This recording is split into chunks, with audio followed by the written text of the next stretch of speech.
Les Jeux Olympiques dans l'actualité, c'est aussi cette cérémonie d'ouverture, un spectacle qui a époustouflé certains, qui en a choqué d'autres, surtout à la droite conservatrice. Pour Philippe de Villiers, dans le journal du dimanche ce matin, tout était laid, tout était woke, fin de citation. De son côté, la conférence des évêques de France adresse ses pensées à tous les chrétiens qui ont été blessés par la provocation de certaines scènes.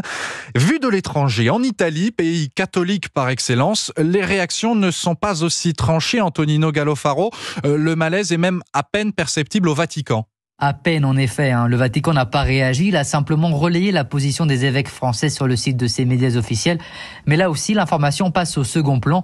En racontant la cérémonie d'ouverture des JO de Paris, les médias du Saint-Siège préfèrent raconter d'abord l'histoire de l'équipe des réfugiés, raconter ces Jeux où des athlètes provenant de pays en guerre vivent les uns aux côtés des autres, et ce, même si la trêve olympique n'est pas respectée. Car ce qui importe au pape, comme le rappelle Vatican News, c'est que l'esprit olympique et paralympique favorise les relations de paix, qu'il soit l'antidote pour ne pas tomber dans la tragédie de la guerre et pour mettre un terme à la violence. Les évêques italiens aussi ne réagissent pas officiellement, mais on devine leur position en lisant leur quotidien, Avvenire, bien moins diplomatique que le Vatican.